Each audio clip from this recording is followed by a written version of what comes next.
All righty. Thank you guys so much for joining us. This is another episode here of Extreme Health Radio. Got a great show for you today. We're going to be talking with Nathan Walz. Been stumbling across a lot of his stuff on YouTube and on Facebook, doing some cool things, helping people in the realm of his website. It's called Journey to Optimum Health, and he's got a cool story. He's going to share his story with us. But what I think is really cool is that we're going to be talking about light, and I watched a video of his a while back about light and how it's more important than food. So I thought, you know what, we should really dive into this and explore this topic, because I think that it's a fascinating topic, because most people are focused on the food. And I was explaining to him via email when we went back and forth that, you know, I feel like this light piece is not getting the light of day. So I think it's going to be cool to talk about this. This is episode 600, and is it 19 or 17? Let me make sure. It's 617. So if you guys want to grab the show notes, or if you're listening on a podcast later on, want to grab the show notes, it is extremehealthradio.com/617. And let me share with you some of our upcoming shows. Got some cool shows coming up for you guys. So for those of you that are coming in on Dr. John Bergman's channel, wondering who the heck we are and why we're here and what we're doing here, we're working with Dr. John Bergman on the Extreme Health Academy, and that's a place for everyone to dive deeper into all of these health concepts and health theories. So that's why we're broadcasting on Dr. John Bergman's channel. But let me give you an update on some of our upcoming shows coming up here. It's pretty cool. We broadcast live on Monday, Wednesday, Friday at 10:45 a.m. Pacific time. So on our homepage, you can see our upcoming guests. So today is Nathan Walz, Why Light is More Important Than Food. Then on Wednesday at 10:45, we're going to be talking with Aaron and Geneva Bigelow about the AMP coil, and which is kind of an interesting technology combining PEMF and Rife frequency. So that should be a pretty interesting show. Then on Friday, 10:45, we have Jason Prawl, and we'll be talking with him about longevity and anti-aging. He's a really cool guy. We had Matt Maruka lined up, but we're going to have to get him back. He's currently in Malibu, so we're going to have to get him back. On Monday, we have Morley Robbins. We'll be talking about iron toxicity and the root protocols to stop it. I can read. Then on next Wednesday, we have Robert Carrillo. We'll be talking with him. He's from cancertutor.com, and that's a really great website. So a lot of cool stuff. So if you haven't subscribed, or if you haven't subscribe to any of the podcasts, make sure to subscribe wherever you're listening, and that way you can keep up to date with all of our shows coming up here. Today we've got Nathan Walz, and he's a lifestyle corporate coach, and he's got a tremendous journey in and of himself, and his website is Journey to Optimum Health. And let me turn on his microphone. We'll bring him in. Nathan, how are you doing, my friend? Hey, awesome. How's it going, Justin? Going good. Yeah, I was commenting on your glasses, and I thought it was fitting for light being more important than food. Yeah, absolutely. And so you mentioned Matt Maruka earlier. These are raw optics. So these are from Matt Maruka's company. Yeah. So important. Yeah, I noticed that you when you do all of your interviews, you're always wearing these glasses, aren't you? Oh, absolutely. Yeah. I saw your show that your Facebook. I think it was a Facebook Live that you did maybe a few months back, and I think you even titled it "Why Light is More Important Than Food." But you went into a lot of detail about light and what it does to the human body and how it affects our mitochondria, and I just thought it was fascinating. And I thought, it's time to explore this a little bit more, because, like, as I was saying on via email to you, there's so many people focused mainly on food, right? And it's kind of bizarre. Yeah, totally. It's kind of bizarre. Well, it's food and exercise, right? They're like the two big health myths that are myths. Mm-hmm. Just get your diet right, exercise. But there's a lot of people with those, and they're having issues. Yeah, I'm sure you see it all the time, right? Because the people that come across your work, do they know about the light piece? Because you work with people individually, and we're talking a little bit about this before the show. But those people that find you online, do they know anything about the light piece or no? Well, some do and some don't. A lot of people that do find me are attracted to me because I do talk about that, and they've started to learn about it themselves, and it makes sense to them. And when looking for a coach, they want to work with somebody that understands that aspect of health. Yeah, and it's like, what if you had to rate it as far as that aspect of health, how high would you rate the light versus diet and exercise? Well, if you don't get the light part right, you're never going to get to optimal. So you can be doing the best diet, whatever that is. I know you've had all kinds of guests on your podcast to talk about, the carnivore diet, paleo, keto, vegan, you name it. So everybody has their own idea of what the best diet is. And, so if you're on the best diet, if you're exercising, if you don't get light right, you're going to have issues at some point. You might not right now. You might be thinking, it doesn't really affect me, but these things take time. And over years, decades, it really builds up. And as we're seeing in the health of people today, people are having more and more issues, and they're having them at much younger ages than they historically have. Mm-hmm. Yeah, I'm seeing it a lot, especially with cancer and autoimmune diseases and things like that. I mean, it's crazy how young people are that are being diagnosed with these things. I'm curious about your own story, because you do a lot of corporate wellness programs and work with corporations with their health, and I know that you worked in corporate America for quite some time too. And I'm curious about your journey and how you came to where you are today, understanding light. And I'm sure you got into it not from light, but I'm curious about how you got to where you are today. Yeah, so it was probably about a 10-year period of declining health. And it started out, I was occasionally tired, I occasionally didn't sleep well, occasionally I would eat, I would have indigestion, occasionally I had like some neck and kind of shoulder pain. And over the years, these got worse and worse. And then I started dealing with anxiety, brain fog, some depression. And I would go to my doctor every year and just say, hey, doc, what's going on? And I looked really great on the outside. Mm-hmm. Not to sound arrogant or anything, but I worked out of the gym and I took good care of myself. Yeah. And when I would tell my friends, like, hey, something's not right, I don't feel good, they would be like, what are you talking about, dude? You look awesome. So I would go to my doctor and just tell him, I'm dragging all the time, I'm not sleeping, and all these other things. And he would run the standard blood test, and they always came back in the standard range. And he said, you're fine, you're probably just working too hard and you're getting older. But I was only in my 30s, so I was just like, how's that possible? I'm not that old. Yeah. Exactly. So this went on for many years, and I eventually got referred to an integrative medicine doctor. And I went in, I spoke with him, he sat down with me for an hour, he asked me all sorts of questions, and we got done, and he said, I think you have Lyme disease. And I had never heard of Lyme disease. I had heard of it, but I didn't know anything about it. All I knew was that you get it from ticks. And I had never found a tick on me, so I didn't think I had it. Yeah. So he took my blood and my urine and my poop, and he tested me for everything. So turned out I tested positive for Lyme. I had candida. I had mercury toxicity.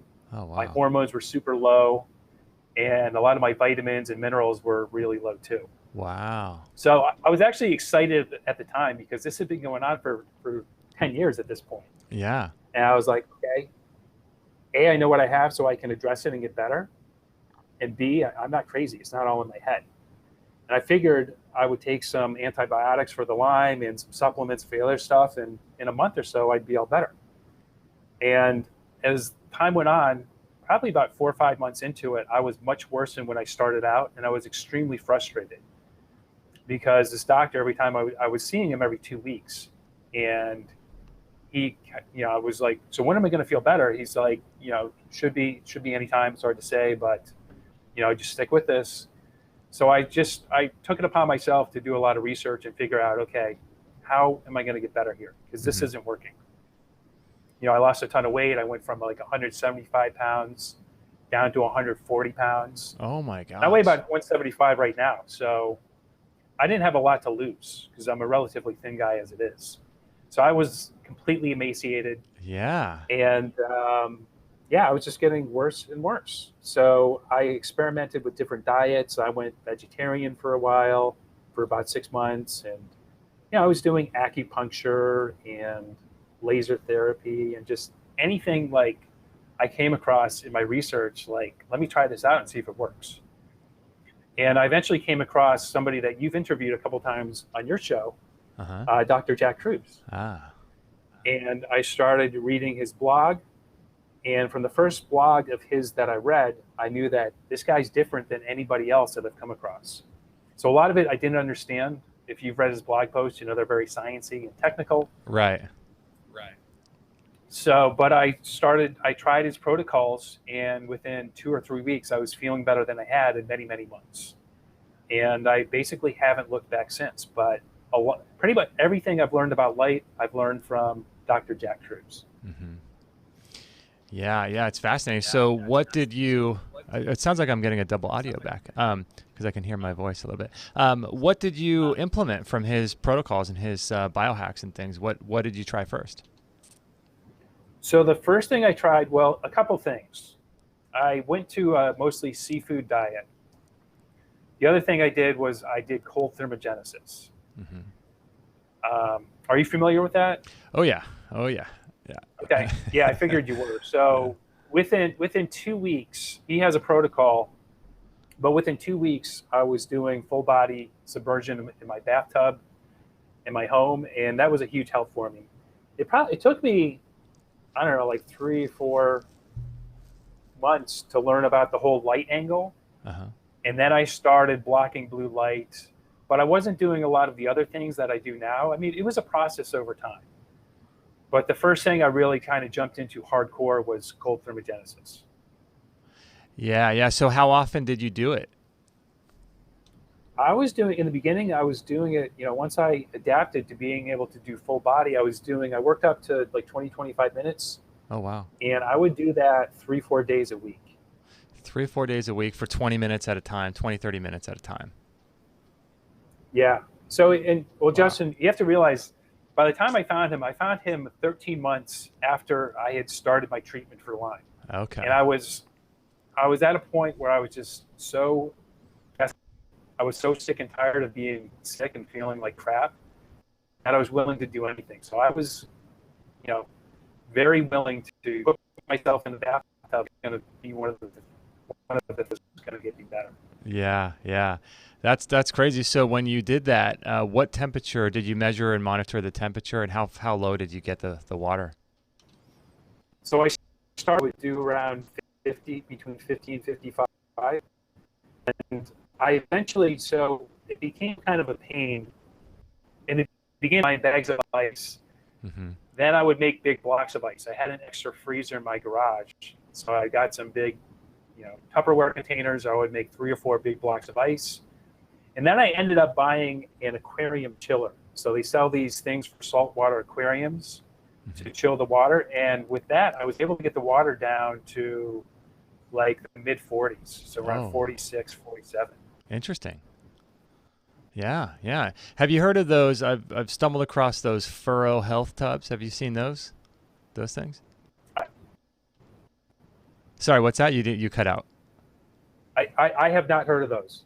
Yeah, they're interesting. They're these tubs that you can buy that are ozonated, so they clean themselves, and they're made specifically for. They have one for cold thermogenesis, and they have one for heating, and it's like your own little, tub, and it's basically made for this. So if you go to I think it's furo health.com. I learned about this from the Wellness Mama's Instagram page, and it's pretty interesting. I'll bring it up, but yeah. So I'm curious. Like Dr. Kruse has a story about this as well. His comes from the weight loss angle, and he was talking about cold thermogenesis and using that as a way to basically shrink his mitochondrial membrane so that his body's able to release heat and lose weight. And so his story is pretty fascinating, that he lost like 133 pounds, I think, in 11 months or something crazy like that. And a big part of it was not or a big part of it was doing the cold thermogenesis, but it wasn't even changing his diet all that much, right? So what do you think is going on when you sit in cold water like this? Well, there's a bunch of things. So the main thing, it reduces inflammation. So if you're dealing with pain, it's a great way to reduce the pain you're dealing with. It also, as you mentioned, so the cold, it shrinks your mitochondria. When you shrink your mitochondria, you make them more energy efficient. So it does that a couple ways. The cold causes you to shiver, And when your body shivers, it releases infrared heat. So that infrared heat inside the cell, water behaves differently than, like, say, a glass of water. Mm-hmm. But inside your cell, when you heat up the water, it actually shrinks. It gets smaller, bringing those the proteins or the cytochromes inside your mitochondria closer together. It makes them more efficient.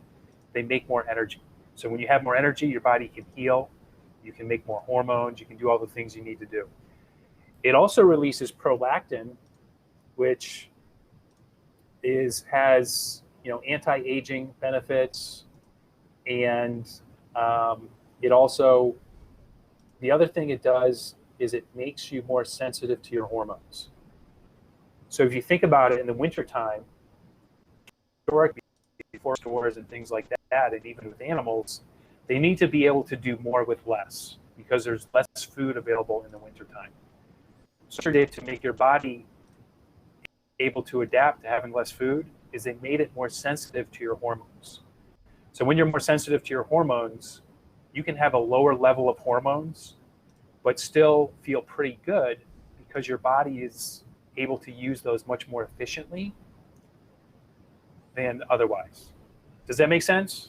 Yeah, it does. So it's really kind of fascinating how all of this stuff, and it seems like cold thermogenesis, this idea of sitting in cold water or bathing in cold water or just exposing your body to this. It seems like it's been used. I mean, you look at the Wim Hof stuff, and it seems like it's been used for eons of time. People throughout the ages have done this, right? Oh yeah. Well, there's these. I forget the name, but they're these Japanese pearl divers, and I don't know if they're around anymore, but they were women, and they would dive in the seas or ocean. They would dive for pearls, and they would dive down like 50 feet, and the water was 55 degrees, and they would do this all day. And they really got sick, and they lived very long, healthy lives. Wow. So what do you think is more effective or had a bigger impact on your own health, the light or the cold thermogenesis, do you think? It's hard to say if one had more of an impact than the other. I started the cold first, so that had the first impact. Uh-huh. Had I started the light first, that would have had a positive impact too. But given, like, for me personally, my situation, I think the cold was bigger help, but had I not addressed my light environment, I would have made some progress, but I would have got stuck. Right. Yeah. And I wouldn't have been able to make it beyond that level to my next level had I not addressed the light.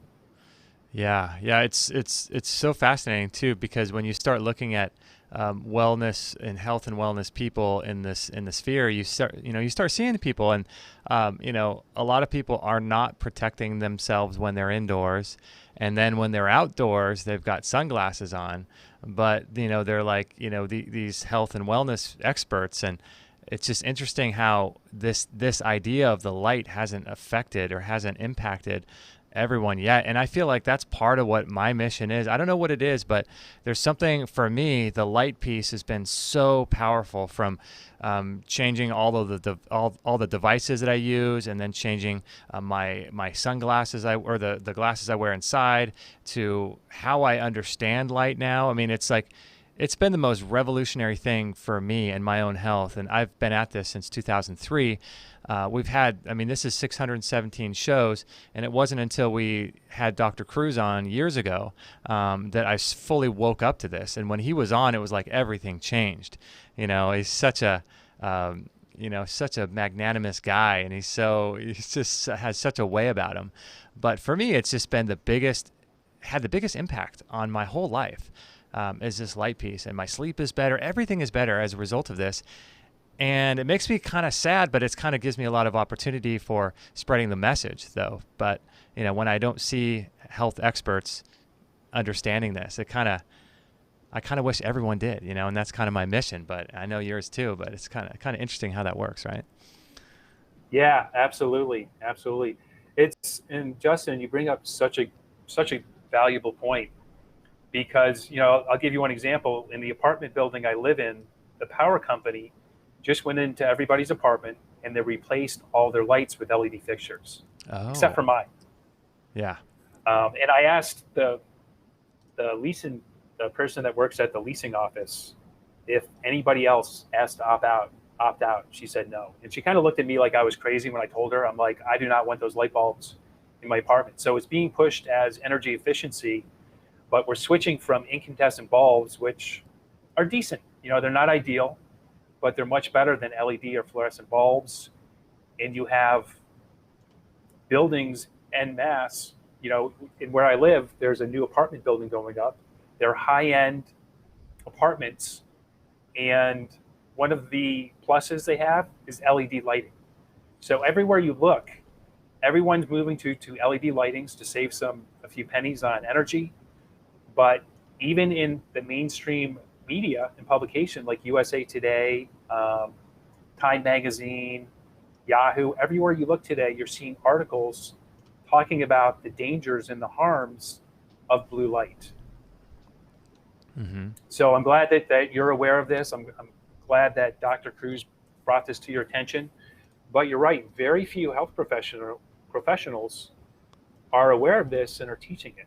And they need to either get on board or they're going to get left behind. And because more and more people are waking up to this. Yeah, it's fascinating what Dr. Cruz says about disease rates and cancer, especially specifically cancer. I think he was on our show. He said this a lot. I watched a lot of his stuff, but he says that in the early 1900s and late 1800s, of all the cancers, colon cancer was like 1 in 37 or something crazy, and now it's 1 in 2. And then the latest stats I've heard are anyone born after the year 1960, there's a 1 out of 2 chance that you'll be diagnosed at some point with cancer. And prior to that, it was 1 in 3 women and 1 in 2 men. But now, after 1960, it's 1 in 2 across the board. So women quickly just caught up to the men in that regard. And so what's crazy is that it's a perfect point. He said it's like, what has changed? Like our genes could not have changed in 120 years, right? I mean, that's impossible. So something has changed, and it's our environment, right? Yeah, absolutely. I mean, Justin, that's totally it. Mm-hmm. Yeah, I mean, this environment that we're in and being exposed to is so not natural. And, I've got a light here that I use behind the computer to make the video a little bit better. And this is why I'm wearing, a long sleeve shirt to cover up my skin, because now new studies are showing that there's a connection between blue light hitting your skin and skin cancer. And it's not necessarily the sun, which everyone wants to blame, but it's exposing your skin to all this blue light and then going in the sun and frying. So we just don't understand anything about light. It seems it's crazy. It's crazy. Yeah, it's really sad, like the state we're in with our understanding of, like I said, all these lights that are being installed everywhere on the street now, they're all LED. And the people that are pushing this have no idea of the long-term impact that it's having on all of our health. Mm-hmm. Yeah, it's crazy how that affects our health. And I'm curious, in your own personal life, do you live with anybody? And if you do, are they on board with all this stuff, or do your friends think you're crazy who don't understand this kind of stuff? When you're meet them up and go for somewhere to drink or eat at night, and you're wearing these red glasses, what do they think of you? My friends think I'm pretty crazy, and the family does too. So I have kind of a unique situation. I do live by myself. I'm in a relationship. I have a significant other. We have a child together, and she lives right around the corner from me. And so my son is 27 months old, and he has blue blocking glasses. He does watch some TV, so we do limit his screen time, but he does love Peppa the Pig and the Wiggles. And when he watches TV, when he watches one of his shows, he has to wear his glasses. So from the very beginning, we kind of trained him to wear his glasses. My significant other, she does have blue blockers. She wears them sometimes. She's getting better about it. So it's a process. And so I'm trying to, also at night, make sure my son has his skin covered from lighting. I have a window in my office Oh, nice. So I don't cover my skin during the day because I'm getting natural light. But once the sun goes down, I put a hoodie on, and I'll go so far as to, even put the hood up. If I do a podcast or something, I probably won't wear it just because it is a little bit weird. But if it's just me and my significant other and my son, I'll be chilling out. I'll have my blue blockers on at night, and I'll have my hoodie up, so all my skin is covered pretty much, except for some of my face and my hands. Yeah, that's super, super smart. We're with Nathan Walz, and his website is Journey to Optimum Health. And I want to take a quick little break here, but if you guys want to check out his website, you can check it out, journeytooptimumhealth.com. And I'll put a link to this particular show page, which is extremehealthradio.com/617. And if you guys are listening on Dr. John Bergman's channel or on our channel, make sure, if you have any questions about light, make sure to type them in all caps, and I will ask them in the chat room when we come back from the break. But I wanted to share with you, speaking of light, about our relaxed far infrared sauna. I don't know if you guys have had much experience using sauna therapy, but before we were talking about cold thermogenesis, and exposing your body to heat and to cold is super, super beneficial for you. And we had we did some research with Rhonda Patrick, and she was saying that when you expose the body 4 to 7 times per week to far infrared heat, there's a 40% decrease in all-cause mortality, which is crazy, right? Just by exposing your body to this far infrared light, has such a tremendous impact. Every culture around the world would use sauna therapy, and that was their way of cleansing and purifying the body. We love ours. We've used ours for, last 7 or 8 years now. And what's great about it too is I sit in this chair and the head is out. So from an Ayurvedic perspective, it's really beneficial because according to that sort of system of medicine, you don't want to heat the head up. I don't know why exactly, but I've known that they say that, and I think it's pretty interesting. So what I love about it is that these saunas, you can sit in there and you can watch documentaries, you can watch YouTube videos, you can watch Netflix. It's pretty cool, and it makes the time go by really, really quick. And it's very, very low EMF, and it's uses far infrared technology, and basically helps to squeeze toxins and chemicals out of your fat cells, which is really tremendous, considering the fact that we're exposed to so many toxins and chemicals in today's world. And there's a lot of different ways you can use the sauna too. You can put a little castor oil over your liver. You can take some niacin and do a niacin flush. You can do lipospheric glutathione or lipospheric vitamin C before you get in, and really impact and increase the detox pathways. So it's really, really great practice to use a far infrared sauna as much as you possibly can. And speaking of light, I wanted to promote our good friend Andy Mant, and he's got a really cool company called Blue Blocks. And there's a lot of cool people out there making these types of glasses. We were talking about Matt Maruka with Raw Optics. He's got a lot of really cool stuff too. I'm just glad that there's companies out there that are doing and making these types of glasses. And these are the glasses I'm wearing in this interview, the ones from Blue Blocks, which is from Andy Mant. And Nathan is wearing the ones from Raw Optics. But regardless of where you get them, make sure to pick up a pair of blue blocking glasses. It's really, really important. And there's a whole strategy. I've had so many questions come in over the years as to how I do it and what the strategy is. So when we come back from the break, I'm going to ask Nathan about how he blocks blue light. And there's definitely a stage and a progression to doing this. And so let me just head on over to the chat room real quick and see if anyone's asking any questions. That way we can ask. And see if you guys have any questions for Nathan and about light. So let's take a look here real quick. If you guys have any questions here, let's take a look.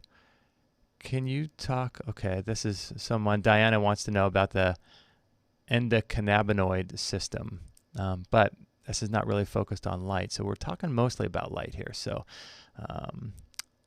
okay, so yeah, if I see any other questions come in that have to do specifically with light, then we'll ask Nathan here. But let me turn his microphone back up and ask him about specifically what he does. So Nathan, this whole strategy of blocking light and mimicking and sort of following nature, is one of the most important things we could do.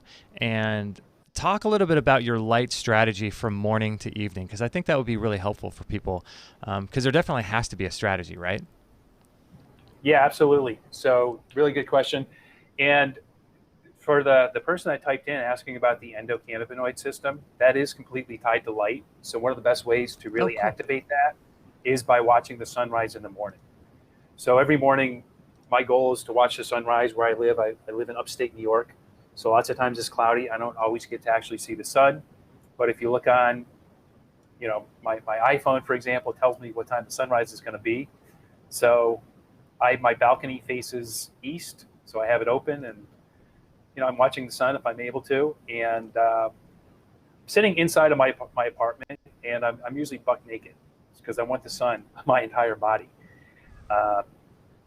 So the most important part is your eye, but you do have light receptors called melanopsin in your skin as well. So when you watch the sunrise, it actually sends a signal to your brain to release hormones. And that's where I'll do my meditation and, I'll do some light exercise and stuff. But then about 30 minutes after sunrise, UVA light it enters the spectrum, because when the sun is at a lower angle, it can't make it through the ozone layer. But as it gets higher, UVA light comes through. And UVA light, when it goes in your eye, it makes melatonin, so you sleep better. It makes dopamine, so you're more motivated. It makes serotonin, so you're happier. And it makes melanin. So melanin is actually what gives you your tan. And melanin is a pigment that's able to absorb light, and it can use it whenever it needs it. So at night when you're sleeping, if your body has to do some repair, it can use that stored light from your melanin to repair cells, repair muscle, repair bone, do whatever it has to do to fix your body and slow down aging or reverse it if you do enough right things. So this time of year, it's starting to get cooler out where I live now, so I'm spending less time outdoors, and it's having an impact on me. I haven't felt, as energized and as good as I did in the summertime. So today I went for a walk, and I just have to be more disciplined about getting out when it's cold out and just doing that walk. But when it's nice out, I spend far more time outside than, when it's cold and cloudy and overcast and stuff. But regardless of the temperature, I do make an effort to get outside and get natural light in my eyes. During the break just a minute ago, I lifted my glasses up and I was just looking out my window over here. So I'm getting natural light in my eyes. Yeah, so there's a sort of a cascade that happens, right, when the sun hits your eye in the morning. And why is it that the morning sun is the most unique time of the day? Like the color temperature, the Kelvin ratio. Why is it that there's certain frequencies of light that are only, is that correct, only available in the morning time, and that's why it's so important? Yeah, well, so the frequencies of light in the morning, the color temperature I think is like 1800 Kelvin. So why that is so important is because when it goes in your eye, it sends a signal to your brain to release hormones, to make hormones. Okay. Make sense? So if you, let's say you wake up and the first thing you do is you pick up your phone, you look at your phone. That has a color temperature of like 5800 Kelvin or something like that. Uh-huh. So that's telling your brain that it's noon. So you're skipping over making hormones. But the blue at the same, actually, let me take that back. It's telling your brain it's noon, so your body's making hormones, but you don't get the turn off signal from the sun. So I just mentioned about 30 minutes after sunrise, UVA enters the spectrum. Okay. That sends a signal to your brain to stop producing hormones. So what happens when you don't get that signal to your brain's producing hormones. And in the beginning, that might feel kind of good. So a lot of people feel more energized under these fake lights in the short term. Mm-hmm. And this happened to me. So before I knew I had Lyme disease, before I knew anything about light, in the office building I was working in, they put in all new fluorescent lights. And the new ones they put in were much brighter. They had a lot more blue than the old ones. And I loved it because I was at a point where I was just dragging. I was using coffee and caffeine to make it through the day. And in the beginning, these bright lights, I liked it. I felt more energized. So that blue light does send a signal to your brain. It releases cortisol. It does release other hormones that kind of get you going. But what happens over time when you don't get the signal from the sun to turn off your hormones is you fatigue from making them, and you make less and less, and over time your hormone levels go down.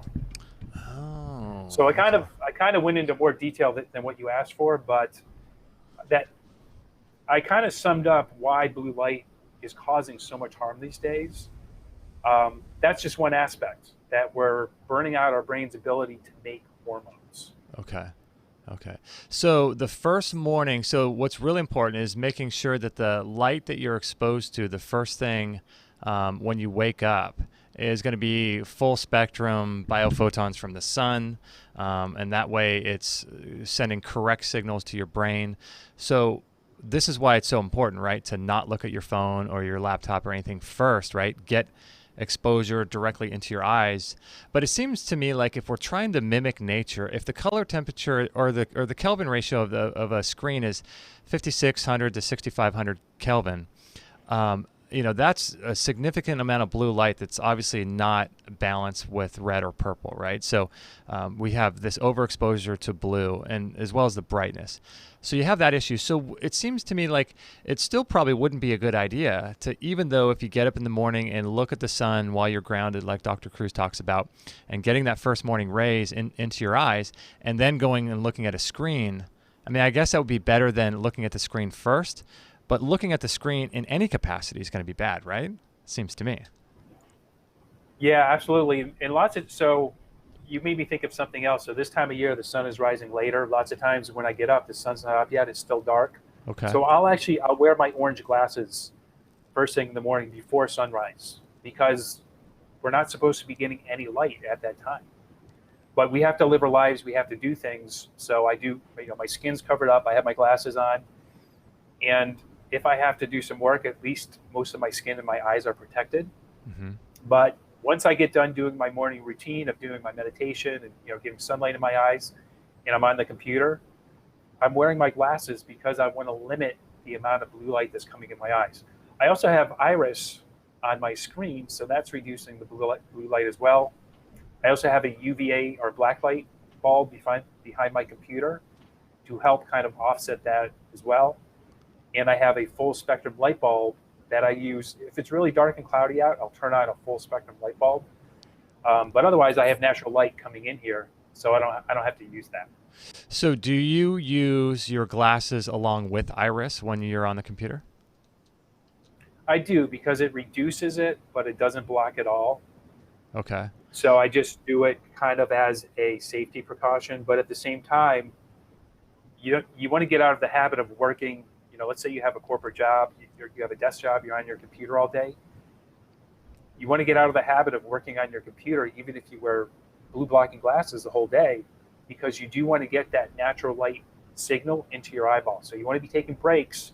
So I tell a lot of people, you can, when your office mate that smokes goes out and has a smoke break, you go out and get a sun break, because most smokers are going out every hour or so to have their cig, right? Yeah. So you can do the same thing, but you're just going out, you're getting some sunlight. You can roll up your sleeves or do whatever to maximize your exposure. But the most important thing is, go outside, like you said before, get rid of your sunglasses and get that natural light. So it's going in your eyes, because your circadian rhythm, it's slightly less than 24 hours, but throughout the day, it programs your body to do different things, whether it be releasing hormones, wake you up, get you ready for sleep. So the more times you can go outside and get those light breaks into your eyes, the better and the more accurate your internal clock is going to be. And your clock controls everything. So the more accurate your clock is, the better everything runs, such as your hormones. Mm-hmm. When you have low hormones, you feel like crap. Your neurotransmitters. When you have low neurotransmitters, you can be depressed, you can have anxiety, you can lack motivation, it's hard to think, you lack focus. So just by giving yourself these little breaks throughout the day, you can optimize the different chemicals that your body makes that help you feel optimal and help you perform at your best. Mm-hmm. Yeah, so it sounds like the general principle is when you're indoors, no matter day or night, you should be covering your eyes by blocking the light with blue blocking sunglasses. And we'll talk about the tint and the color in just a second of those glasses, but covering up your skin. So anytime you're indoors, you should be fully covered as much as possible. I know this is, like an ideal world, and it's not completely practical. Sometimes you might just have to go to the garage and get something out of the, fridge in the garage, and it's a big blue light in there, and you can't fix everything, but you can try. So the idea is to make sure you're fully covered when you're indoors in the daytime and or night, but when you're outdoors, to make sure that you're fully exposed as much as possible. That's the kind of general principle, right? Yeah, perfect. Okay. And so do you think that there's just one nuance to that, Justin?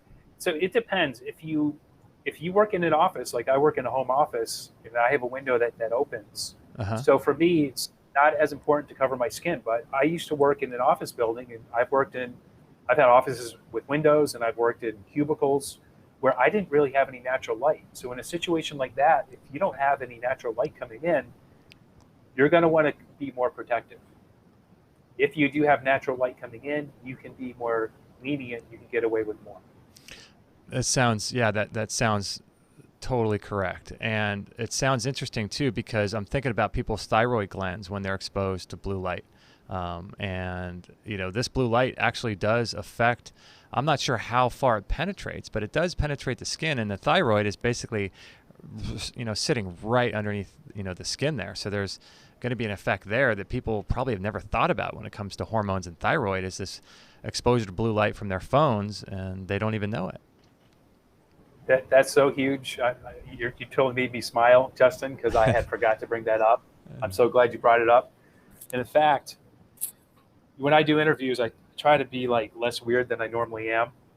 But when I'm on the computer a lot, I've got this scarf, and I'll wear this scarf like this to cover up my thyroid, because the thyroid, it's about 5 millimeters, right here.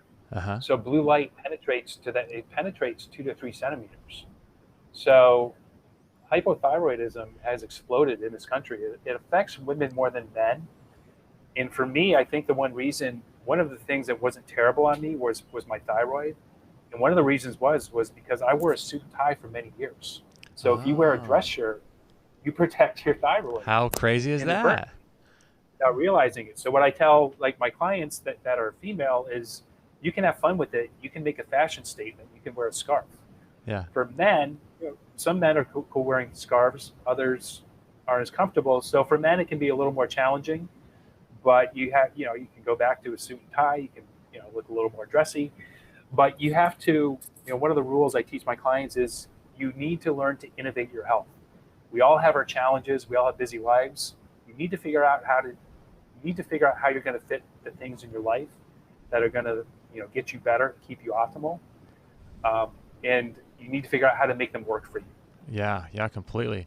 So do you think that it would be a good idea? It seems to me that it would be a good idea. I'm curious your thoughts about this. And you kind of alluded to it, by going outside and taking breaks throughout the day. What I do when I'm at home and I'm working a lot, like just before we did this show, I stood outside and I didn't look right at the sun, but I could feel the sunlight hitting my eyes, and it feels so good. It just feels so amazing. And then I come in here with the blue block. As soon as we're done, I'm going to go back outside and reset my rhythms.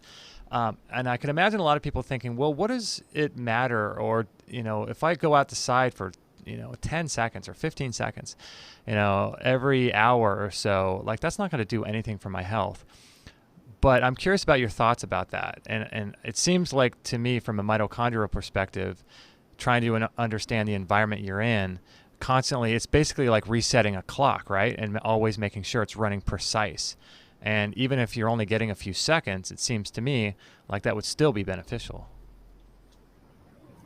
Yeah, a few seconds probably isn't going to cut it. You will get some benefit, but it depends on your own context. So if you're dealing with some major shit, if you're just dragging all the time, if you can't sleep, if you have pain, that's not going to be enough to offset the damage you've done. Because remember, I said in the beginning of this, these things don't happen just from like one exposure to blue light. It happens over 5, 10, 15, 20, 30 years. And it happens to everybody at different rates. It depends the amount of light that you were exposed to. It depends on where you started out as a baby. because you get all your mitochondria from your mother. If your mother had really good mitochondria, you had a good starting point. If your mother didn't have good mitochondria, you started at a lower starting point. And that doesn't mean you can't be healthy, but it means 10 to 15 seconds of sun a couple times a day is not going to be enough for you. So we all have times when we're super busy, and if you can only get 10, 15 seconds, you get 10, 15 seconds. But day to day, you need to figure out how you can get more. Have a walking meeting with someone. Come up with any excuse to go outside and get that sun exposure in your eyes, so you can let nature do its work on you and keep you healthy and keep you performing at your best. Mm-hmm. Yeah, I want to ask you too about your sunglasses, or not the sunglasses, but the glasses you're wearing now, and the strategy you use from daytime to evening. So I'm curious about that. But I had another question. I had another question about, oh gosh, it was about, it's funny how things just leave you sometimes. Maybe it'll come back to me. So yeah, let's start out with the progression of the color of the glasses that you wear, and then maybe that question will come back to me. Yeah, so these are yellow. They are tinted up to 450 nanometers. And so when I'm on the computer, I wear these glasses. Like I said, I take breaks where I'll just look out the window, I lift up my glasses, or I go outside, go on my balcony, go for a walk, whatever. But once the sun sets, I transition to orange glasses that are the color of yours. Uh-huh. So there are two main orange glasses you can get. There are those that block 500 nanometers and those that block 550 nanometers. So green light actually goes up into the 500s, and green light can impact your melatonin. So ideally, if you don't have anything and you're like, I don't want to spend a lot of money and I just want to see if this works out, go to Amazon, spend $10, get some UVEX glasses, which block up to 500 nanometers. If you're convinced that, holy shit, I've got to block blue light, and you want to get the best, you want to get 550 nanometer glasses. And both Raw Optics and Blue Blocks offer 550 nanometer glasses. So once we transition into night, not only am I putting on my blue blocking glasses, I'm covering up my skin as much as possible too. Mm-hmm. Yeah, I do that as well. And I wear typically during the shows, I wear these ones because I'm only doing a show for like an hour and a half, 2 hours, and then I'll go right back out in the sun. But if I were spending a lot of time working indoors, like in an office for 8 hours, if I wore these, I'd fall asleep. It's like I'd be too tired. So that's why I would wear the yellow most of the day, kind of like how you're doing. Yeah.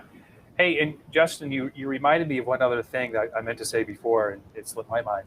But so the other reason you want to get that sun first thing in the morning is to precondition your skin for sun later in the day. And this is really important for people that don't get a lot of sun, and they get into the winter and they're like, I can't take it anymore. And they go on a tropical vacation.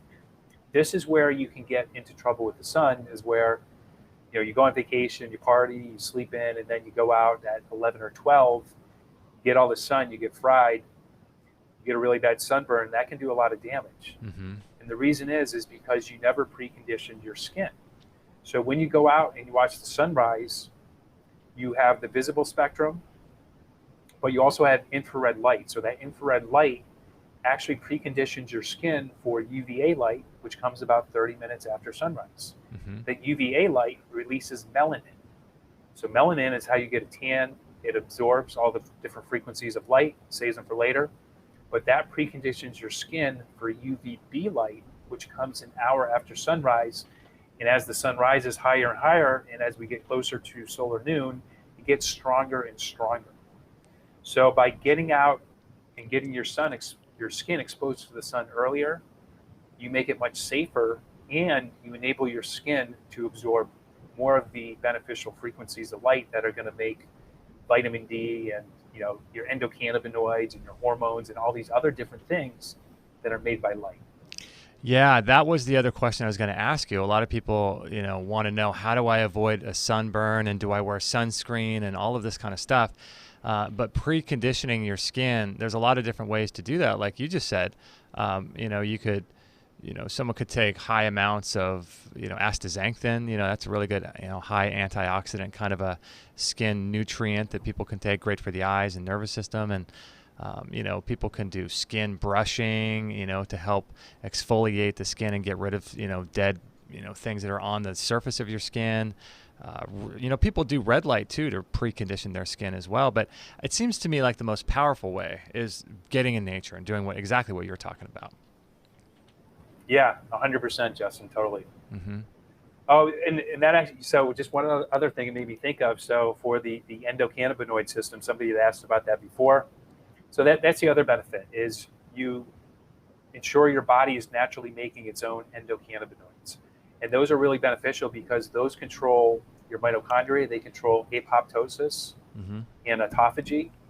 So, and that's one of the reasons that like CBD oil is so effective, because that affects your endocannabinoids as well. That's an exogenous source of endocannabinoids, and they're good.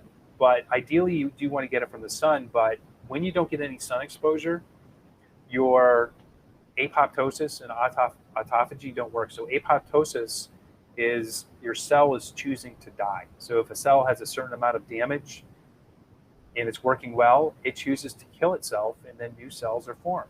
Okay. If it's just slightly damaged and it can't be repaired, that's autophagy. So that's your body repairing cells.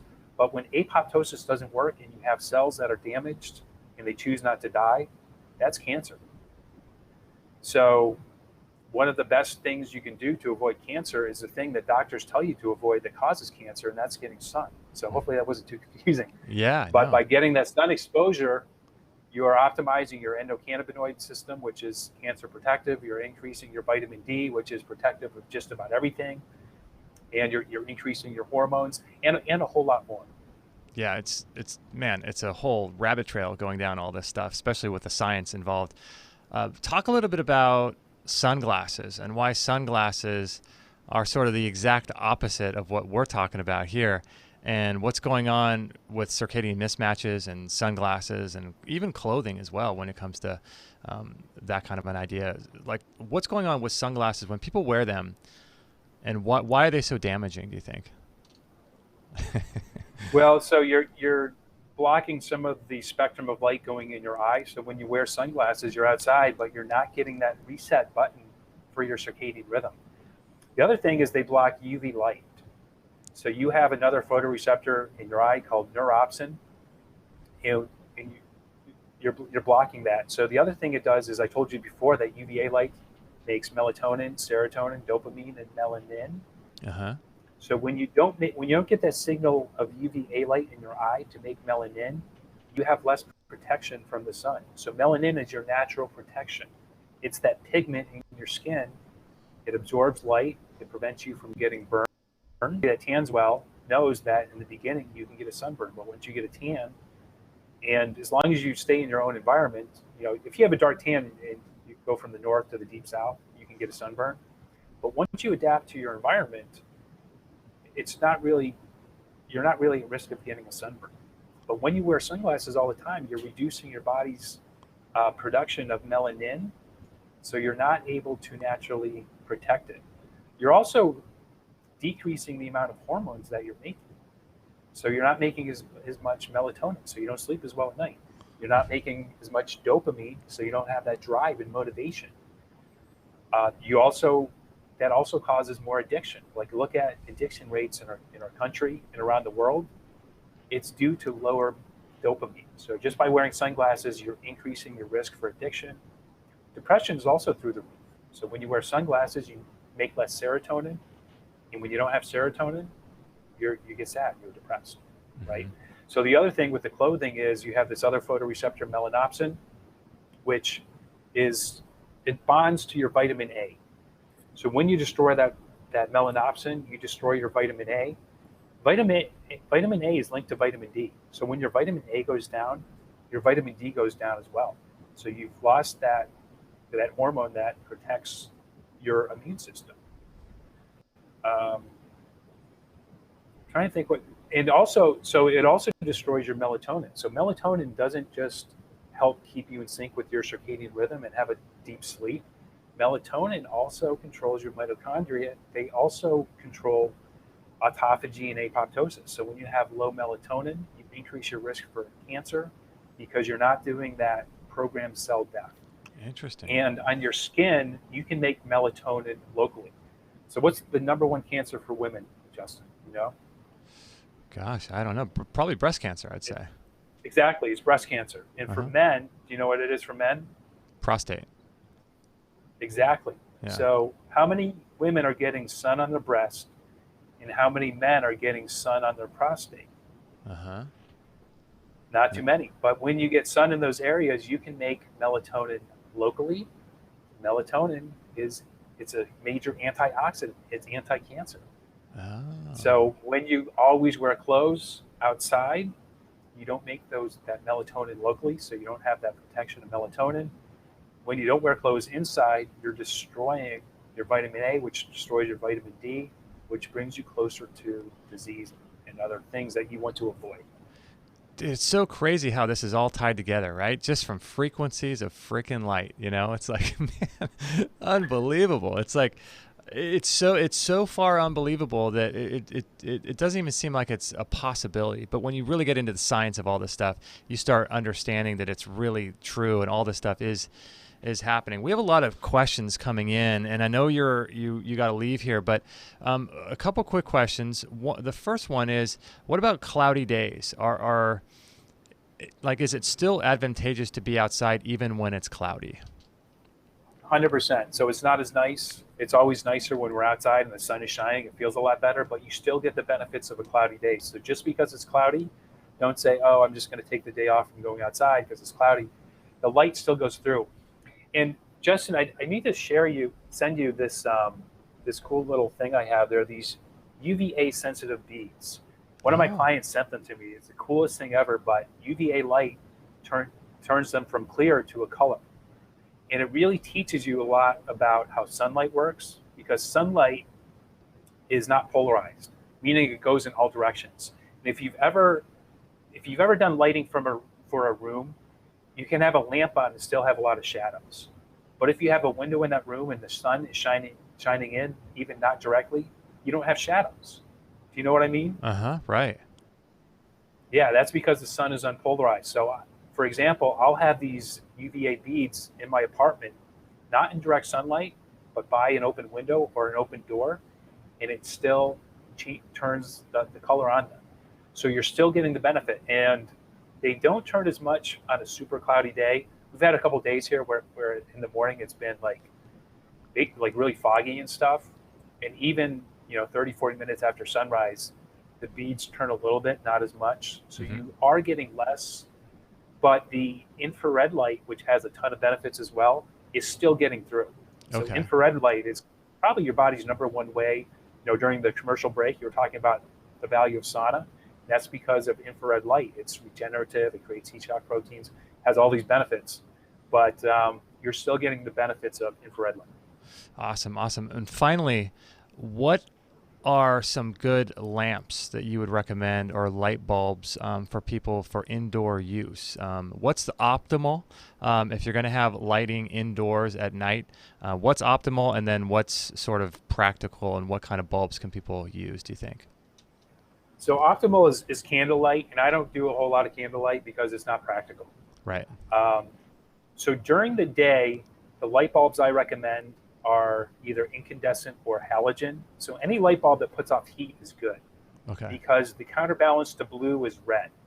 And anytime you can feel light as heat, that's infrared, so that's good. Okay. At night I keep my lights as low as possible. But if I want to read or something, I have a red infrared light that I got it from a pet store. So it's the size of a standard light bulb. They sell it for lizards and animals that need heat. So it puts off enough light where I can still read at night, but it doesn't really impact my melatonin. Okay. What about red lights that are LED? Is there a flicker rate issue, do you think? They have a flicker effect, so it's not ideal. You're better off going with spending a little more money on energy, but getting the heat effect. Because even red LED lights, they don't put off a lot of heat. So you're getting some benefits from the red spectrum of light, but you're getting a very limited part of the spectrum. Okay. You're getting in the 600s. Okay. But when you use like an incandescent light bulb that puts off heat, you're getting a lot more infrared, so you're getting more benefits from that. Okay. Okay. Cool. Well, Nathan, we got to go. I know you're got another call to get on in a couple minutes. So, man, you're a busy guy, but thanks for your time today, man. It was just amazing. And I'd love to do it again because we're barely just scratching the surface. We kind of jumped around a bit, but I feel like there's so many more subject matters we could cover with this. Yeah. Well, Justin, it's been my pleasure. I'm a big fan of your show. You've got a ton of awesome guests on. So thanks so much for having me on. I'd love to come back. And sorry I have to run, but we're both busy guys, so that's how it is. Awesome. Thanks, Nathan. I will be in contact very soon with the link, and I'll let you get ready for your next call. But I appreciate it, man, so much, and thanks for spreading the word about light. I really appreciate it, and I'll be on contact via email very, very soon. Excellent. Keep up the great work, Justin. Bye-bye. Right. Thanks, man. Bye-bye. So there you go, Nathan Walz. He had to get back on to another call. Let me take these things out of my ears. I want to share with you guys too some ways that I'm doing light in our house, and maybe you might get some tips and some ideas from me. And maybe in the chat room, you and I can go back and forth and share some ideas about what you guys are doing, and we can all sort of help each other as a community. So. Light. So it's interesting to me because there's a lot of people, like we said during the show, that not a lot of people are really, really honing in on the whole light piece in in this world. And so I feel like it's a part of my mission to help educate and spread the word about what light does. And for me personally, light has been the single most powerful thing that I've changed about my life and my lifestyle, since starting the show in 2012, and since I learned about alternative and natural health in 2003. 2003 is when I fully got immersed and I fully started waking up to not just about health, but man, everything in the world and how our world works. That's when my journey really began in 2003. Although before that, I was researching and looking into like ancient civilizations and, but it wasn't until 2003 that I began my health journey that I started to really realize like, man, this whole thing opens up a can of worms and a ton of different rabbit trails to go down. And so it's interesting because like I was telling Nathan on the show, it wasn't until we had Dr. Jack Kruse on years ago that I really understood the impact of light. I had listened to a handful of his shows, Dr. Jack Kruse, before that. But you know how it is? It's really weird when this stuff like this happens to you. Like you're exposed to some important piece of information at some point in your life. You're exposed to it maybe in your 20s or your 30s or your 40s, right? You're exposed to it. But then for some reason, like it kind of piques your interest, but then you kind of just let it go away. And then, it might come back 5 years later and then it just completely transforms your whole life. It's interesting how that works, right? It's almost as if the idea is reaching you instead of you trying to reach for an idea. It's this idea that we sort of pull concepts and inspiration from the ethos in the universe, and we pull them into our existence and create an idea from it and actually create something from it. But it is interesting that I had heard about Dr. Kruse years before we had him on our show, which is why we had him on our show, because I had already known about him. But when he came on our show, everything really sort of changed for me in regards to light. And the light piece has been, like I said, the single most powerful thing I've changed in as far as my lifestyle. There's nothing that's been bigger. I was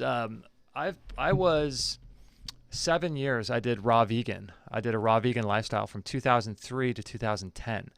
100% raw vegan. So that was pretty intense for me, and talk about a lifestyle change, right? Going from a standard American diet to a raw vegan uncooked diet. I mean, that's pretty intense, right? But I have to say that this light piece is even bigger than that for me. It has had a bigger impact because it affects so many things in the way we live and how we connect to nature. Because when you start not looking at light as just something that allows you to see things, but when you start looking at light as far as its ability to give us life and to prevent disease, then you start realizing, there's something much more going on with light than there is with anything else. Because we didn't even really talk about this, but when people focus on food, from what I've learned, food is simply a repository of light. You're just eating light when you're eating food, because food is tied to photosynthesis, right? The light web of the earth. And when we eat food, we're eating the result of photosynthesis. So that's why it's so important to eat local. And that's why it's so important to eat seasonal as well. Because like we were talking about circadian mismatches, when you go outside and you're all covered up, you're telling your body that it's nighttime, because you're not allowing the full spectrum sun to hit your skin. And all of the photoreceptors, we fail to see that there's photoreceptors in all of our skin, and our mitochondria is constantly trying to gauge and figure out. It's like sending out radar signals. Some people say it's your sixth sense, but it's constantly trying to figure out, like, what kind of environment am I in? And then I'll program the genes to respond accordingly. So when people say, oh, I got the gene for this, the gene for that, they're failing to realize that, like, the mitochondria is what controls the genes. And so when you understand that genetic expression, at least, phenotypically, is a result of the mitochondria dictating orders to the genes, you start realizing, wow, it's much more about light than it is about food. And so when we're constantly covering up our bodies outside and not getting full spectrum sun, I was reading on, I think, Dr. Mercola a while back, that there's over 1,500 different wavelengths of sun, 1,500. And I think I heard another doctor say that there's over 10 to the 46 power of frequencies in the sun, not counting the color, temperature, and it's just what we get from being in the sun is so incredible. And it makes sense. As a child, we're out in the sun. We're out in the sun a lot, and but for some reason, as we get older, we spend more and more time indoors, and we get sicker and sicker and sicker and sicker, and we wonder why, and we think it's our diet, and we think it's this, that, or the other, when it's, in actuality, it's a double effect, right? Like you're not getting the beneficial frequencies of the sun, all of those life-giving wavelengths of the sun, you're not getting that. So you're starving your body of that, and then you're exposing yourself to blue light, which is destroying our melatonin, destroying our mitochondrial health. So it would be better if you weren't going to get the sun, it'd be better just to not be inside with bad light. But both is happening, so you get a double effect, and we wonder why we're sick. And this is the reason why Dr. Cruz was saying that, within 120 years, we're seeing, cancer rates skyrocket. And it's our genes haven't changed in 120 years, So what is possibly going on? And it's our environment. What Dr. Bergman always says inside of our Extreme Health Academy is that, our body is intelligent, it's self-healing and self-regulating. Dr. Massey says this a lot too. He's one of my mentors. The body is always looking to heal, and that's why when he gets into the work of recall healing and some of this deeper emotional, spiritual aspect of health, you start realizing that the body's constantly trying to find homeostasis. Your body always wants to heal. It always wants to find that level of health, but we're just in the way, constantly bombarding it with all these bad things. And it's really kind of wild that when you think about, fast food, for example, people eating fast food in the natural health community as the devil, right? But they'll be indoors under blue light all day long, not realizing that that's worse, in my opinion, than eating fast food. I really think it's worse. But you have people following a ketogenic diet or a vegan diet, or a raw vegan like I did, or carnivore diet, whatever diet they're following, and they're exposing themselves constantly to this toxic blue light that's literally degening them. It's unraveling their mitochondria. It's taking energy out of their body. It's destroying the body's ability to regenerate and to have autophagy and programmed cell death, which is apoptosis. So it's really interesting. I just find this whole thing really, really fascinating. I think for me, I've always been kind of an outlier. I've always been kind of someone who doesn't fit in the group. Like, I don't know, like Perfect example is just, when you go to school and you learn about the food pyramid, or you take a nutrition class in high school. I mean, nothing could be more boring to me, right? Taking a nutrition class in high school. But then when you start realizing how alternative health works and how there's remedies for diseases like, cancer, and, you can heal. And then you start going down all these rabbit trails and you start realizing, like, man, people don't have to go through conventional treatments. They can actually treat themselves naturally. So what's really going on in the world? Why is there chemotherapy? You start realizing, and so all of a sudden it becomes exciting to me. But then you get into the natural health world and you realize that kind of operates the same as the conventional health world, where people are stuck in paradigms and they don't look to see if there's anything further or any more scientific research or any new information that's going to help improve their health. So you get into people arguing about whether or not they should be eating ketogenic, or arguing whether or not they should be eating a vegan diet. And that just bores me as well, because it's like, man, there's layers and levels to this kind of stuff that, excuse me, I think it's really important for us to look at and to really be open-minded and explore this kind of stuff, because it's controlling our genes much more than we know. So let me see if there's any, oh, cool. I'm on our YouTube channel, 144,230 days. It's great to have you back. I haven't seen you in a little while. That's awesome. Magical Hoof says, thank you. I love this show. It's always at the same level that I'm at. Always timely for me. That's awesome. You're so welcome for that. Odette's Days, kind of like the intro to Joe versus Volcano. I don't think I've seen that one. Fruits and Veggies says you don't need glasses. You can download a free software that blocks the blue light from your computer. That's true. But I would get the glasses as well, because as far as I understand, the flicker rate's also an issue to our mitochondria. So there's a program called Iris that's available in our store. It's like $15, and it's the best software that you can get. I used to use a program called Flux, but Flux didn't eliminate 100% of the blue light. Iris does. I'm not sure. I haven't done the research on Iris and the flicker rate. I believe it's being covered, but I wear mine just in case. Here's something interesting about the Iris software that I was going to bring up with Nathan, that it's interesting because human beings are constantly trying to hold on to an unhealthy habit, regardless of how much they can do or implement mitigation strategies, right? So it's funny because I do a lot of work at night. We just had brand new baby boy twins, which I'll share with you their sleep patterns too, and how it relates to light in just a second. But what was I talking about? The Iris software. Okay, so it's interesting because that blocks out 100% of the blue light, right? And it makes working on the computer hard. So we'll put our kids down to sleep at like 8:30, and I'm thinking to myself, okay, this is the time where I need to turn it on. This is the time where I need to get some work done. I'm really, motivated, and I can get a lot of work done after the kids go to bed.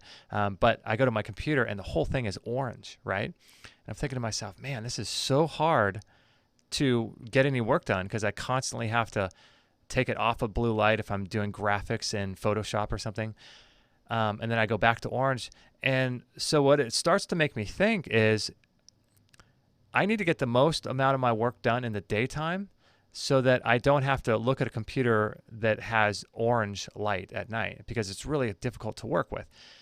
So it's funny that we'll do anything as humans to mitigate things, even though the real solution is to simply not work at night.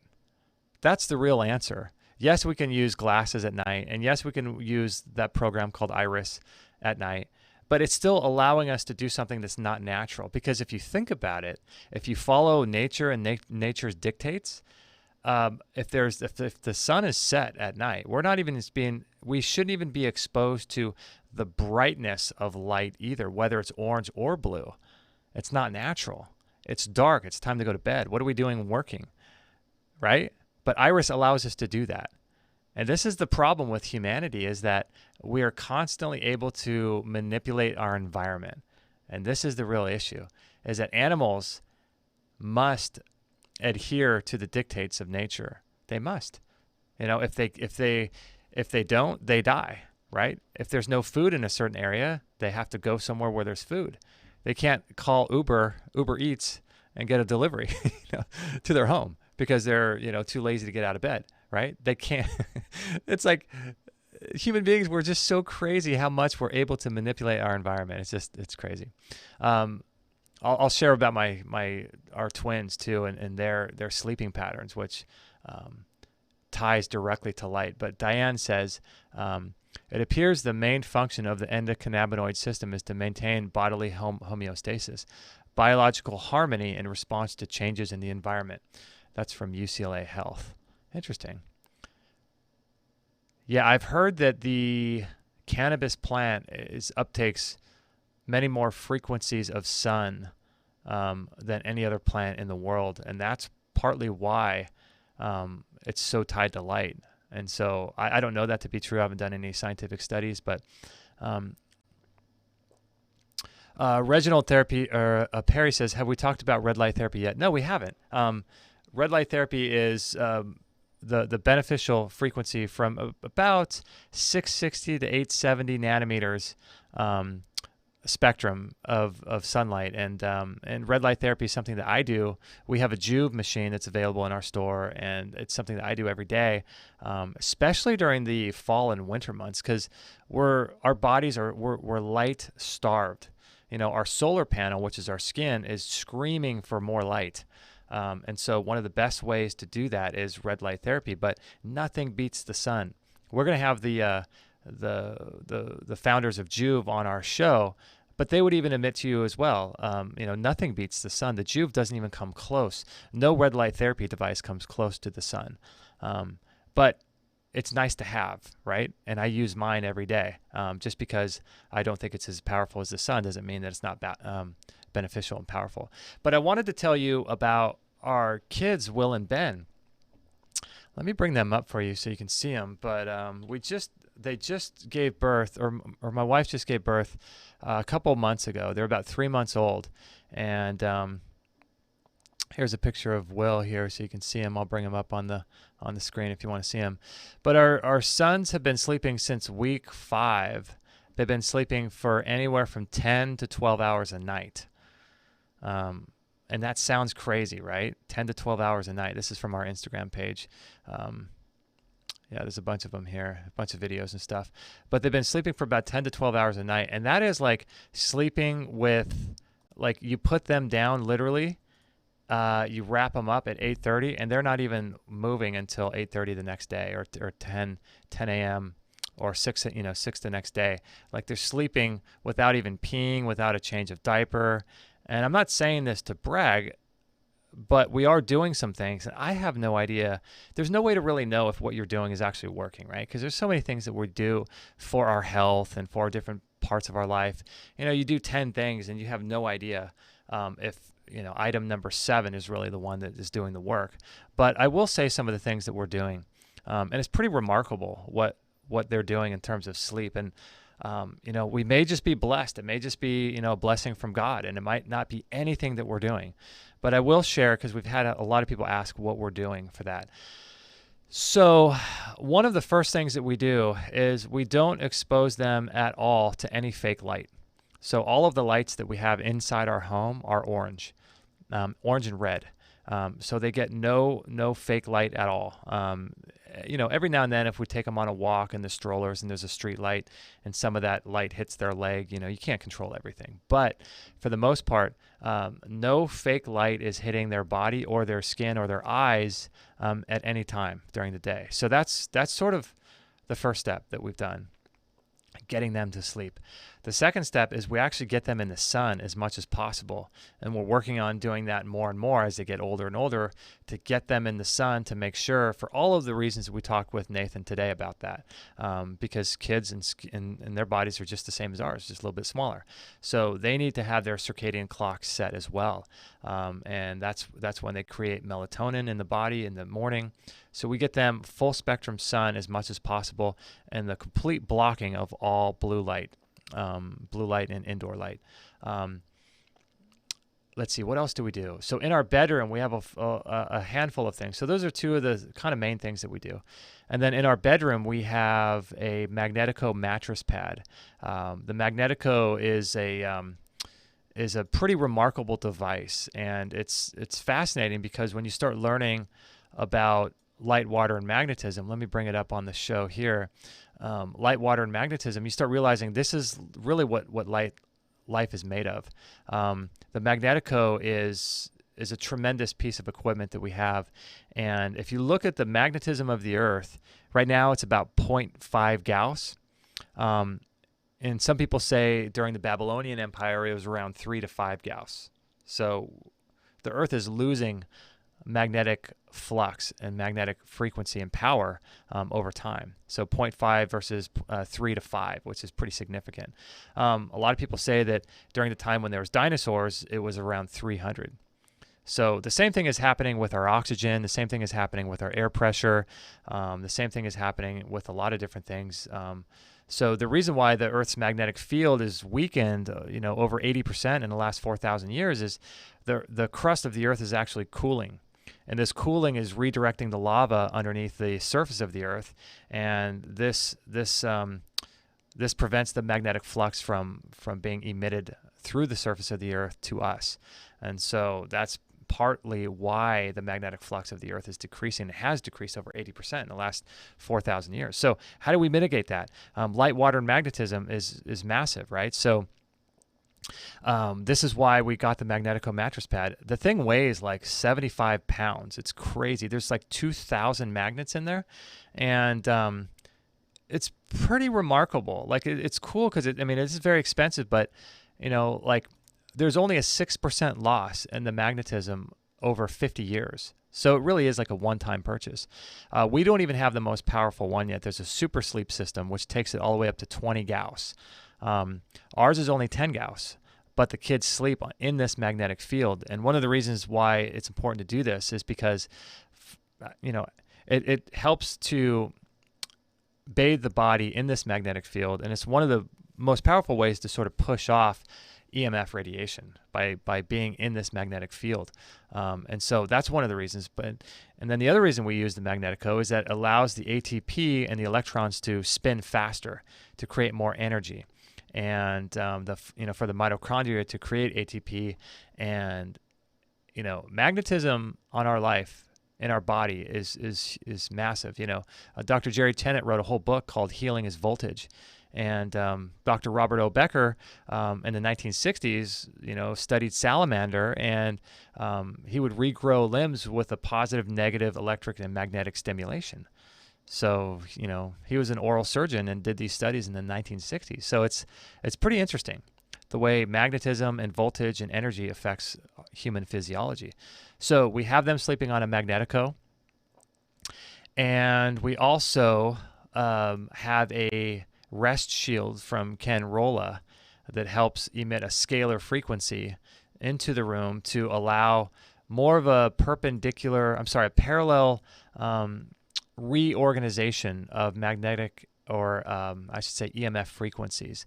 So scalar frequency is pretty fascinating technology, and we have these pyramids in our room that we turn on that emit a scalar frequency up to 30 to 50 feet in all directions, and so that's something we also do.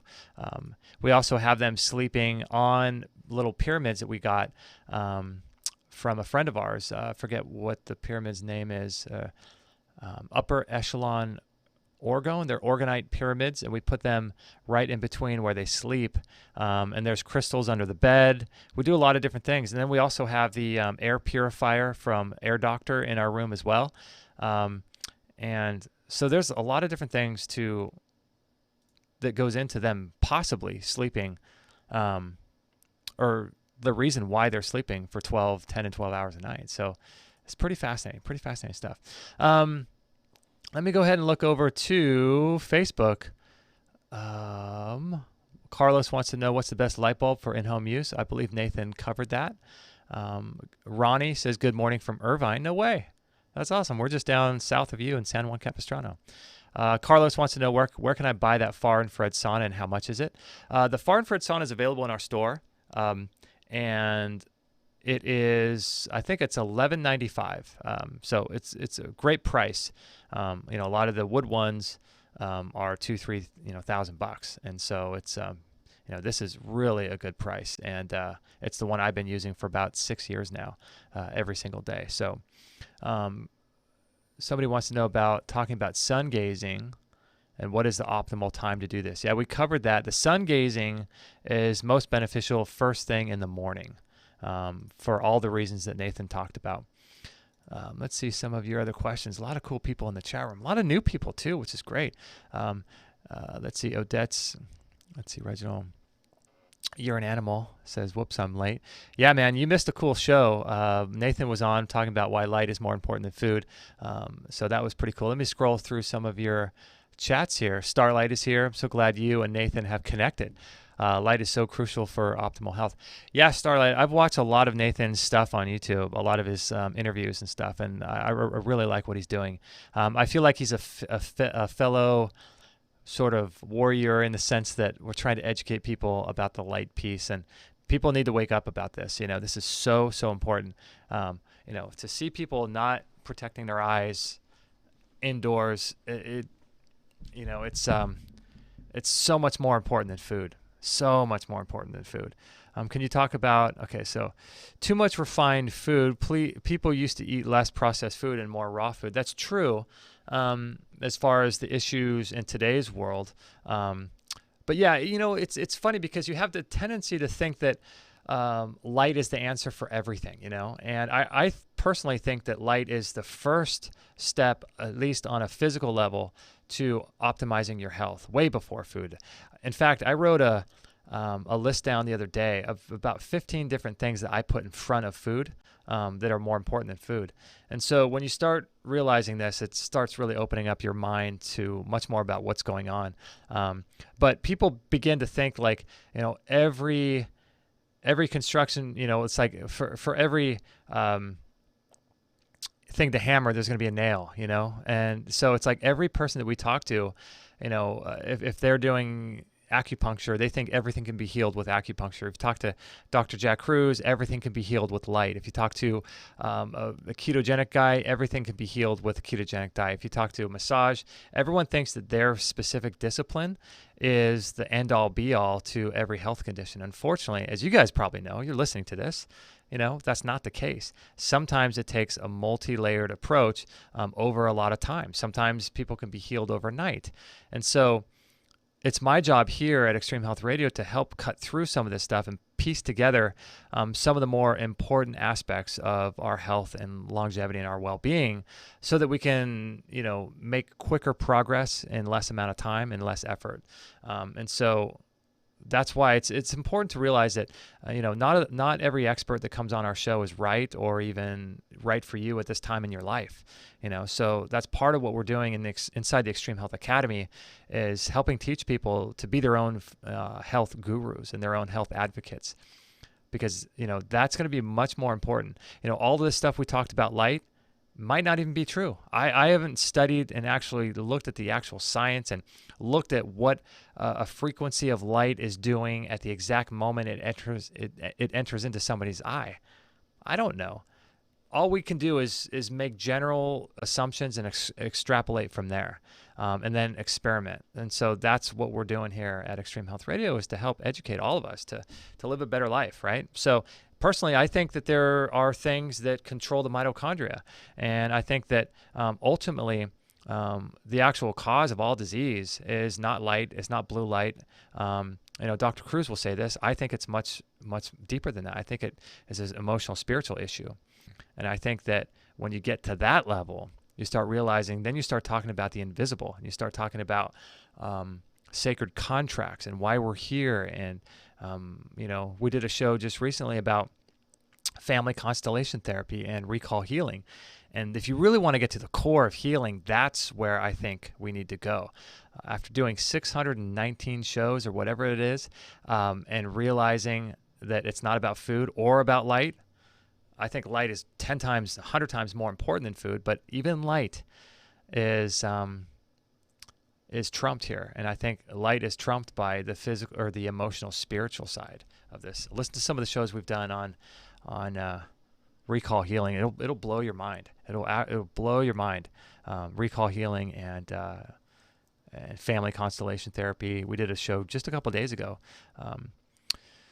So let's see, I put my whole house on 2700 Kelvin lights and orange flame LEDs, and I've had a lot less anxiety ever since. That's awesome.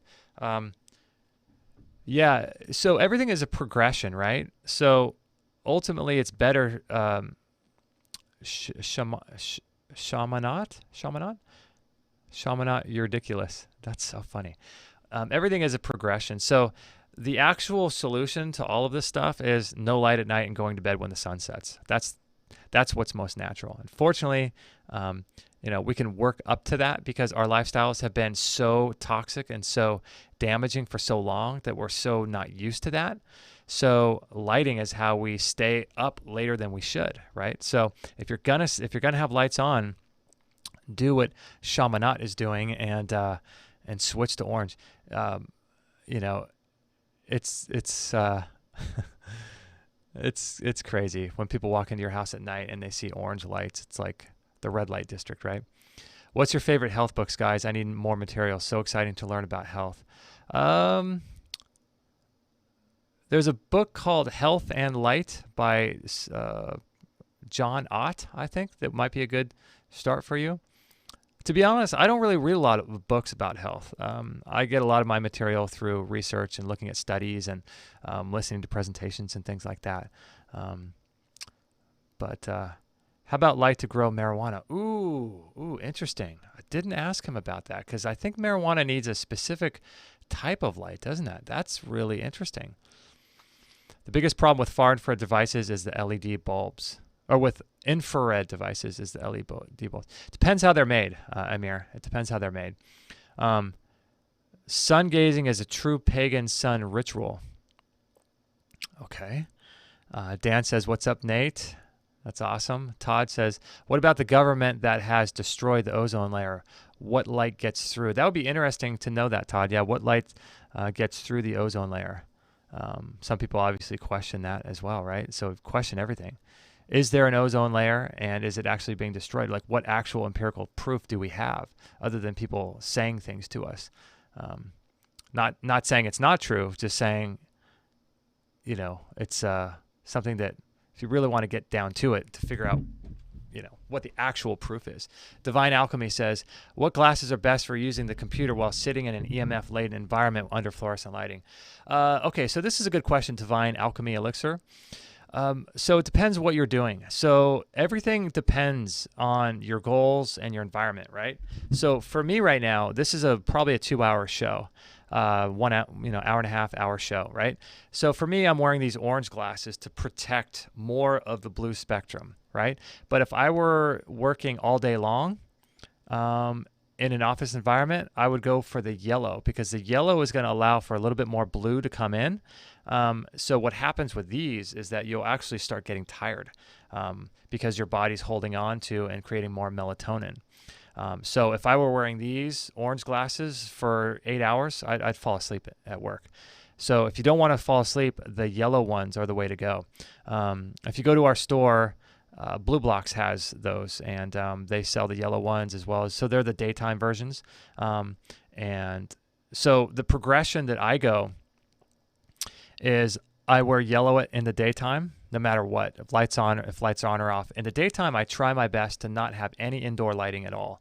So if I go into the bathroom and there's ambient light from the sun, but it's not quite bright enough, and my first instinct is to turn on a light, I don't do it. I know, if possible, no lights on in the daytime.